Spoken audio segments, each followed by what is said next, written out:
തിരുവനന്തപുരത്ത് നിന്നും ഞങ്ങളുടെ പ്രതിനിധി സുലേഖ ശശികുമാർ കൂടി ചേരുന്നുണ്ട്. സുലേഖ, വിഷുവിന് മുന്നോടിയായിട്ടുള്ള ഒരുക്കങ്ങൾ എവിടം വരെയായി? വിപണികളെല്ലാം സജീവമാണോ?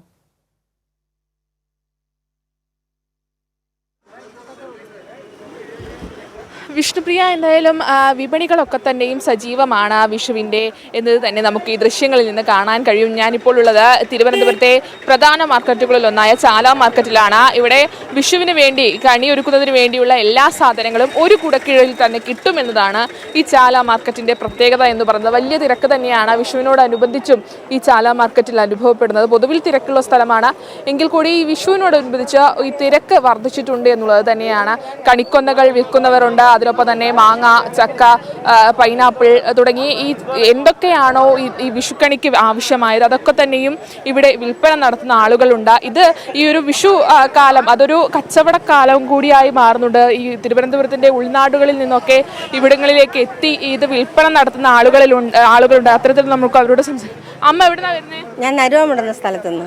ഇത് എപ്പോഴാ തുടങ്ങിയ കണിക്കൊന്ന? എപ്പോഴാ കൊണ്ടുവന്നത്? 5 മണിയായി വന്നപ്പോൾ. ഇത് വിഷുവിനായിട്ട് വന്നു? വിഷുവിനായിട്ട് എല്ലാ വർഷവും വരുന്നുണ്ട്. എങ്ങനെയുണ്ട് കച്ചവടം? കച്ചവടം ഇപ്പൊ മോശമല്ല, നന്നായിട്ട് നടക്കുന്നുണ്ട്. ഇത് ഇങ്ങനെയാണ് കച്ചവടക്കാരുടെ ഇതെങ്കിൽ നമുക്ക് ഈ വിഷുവിന് കണിയൊരുക്കുന്നവരുടെ കാര്യങ്ങൾ കൂടി തേടേണ്ടതുണ്ട്. ചേച്ചി, എങ്ങനെയുണ്ട് വിഷു? അയ്യോ, ഭയങ്കര തിരക്കായിരിക്കുന്നു മോളെ, ഫുൾ തിരക്ക്. കണിയൊരുക്കുന്ന സാധനങ്ങളെല്ലാം കിട്ടി വാങ്ങിച്ചുകൊണ്ടിരിക്കുന്നു. ഒരുക്കുന്നുണ്ടോ വിഷു? എല്ലാം നല്ല രീതിയിലായിട്ട് ഒരുക്കുന്നുണ്ട്. സദ്യയൊക്കെ ഒരുക്കും? സദ്യയൊക്കെ ഒരുക്കും. എന്തായാലും വിഷ്ണുപ്രിയ, ഈ തിരുവനന്തപുരം എന്ന് പറയുന്ന നഗരം എല്ലാ കാലത്തും എല്ലാ ആഘോഷങ്ങളെയും വരവേൽക്കുന്ന അല്ലെങ്കിൽ സ്വീകരിക്കുന്ന, ഇരു കൈകളും നീട്ടി സ്വീകരിക്കുന്ന ഒരു നാട് കൂടിയാണ് തിരുവനന്തപുരം എന്നത് നമുക്ക് പറയേണ്ടതുണ്ട്. അങ്ങനെ എല്ലാ ആഘോഷകാലങ്ങളിലും തിരുവനന്തപുരം അടിമുടി ഒരുങ്ങിയാണ് ഈ ആഘോഷങ്ങളെയൊക്കെ തന്നെയും വരവേൽക്കുന്നത്. നേരത്തെ പറഞ്ഞതുപോലെ തന്നെ ഈ വിഷു വിപണി അത് ഊർജ്ജസ്വലമായി തന്നെ മുന്നോട്ട് പോകുന്നുണ്ട്. കണിക്കൊന്നകൾ കഴിഞ്ഞ ദിവസങ്ങളിലൊക്കെ തന്നെയും പൂത്തു നിന്നതാണ്. ഏപ്രിൽ ആദ്യം മുതൽ കണിക്കൊന്നകളൊക്കെ തന്നെയും പൂത്ത് നിൽക്കാൻ തുടങ്ങിയിരുന്നു. ആ ഒരു പൂത്ത കണിക്കൊന്നകളൊന്നും തന്നെ വിഷുവിനോട് അടുക്കുന്ന സമയത്ത് ലഭിക്കുന്ന ഒരു സാഹചര്യം പോലും ഉണ്ടായിരുന്നില്ല.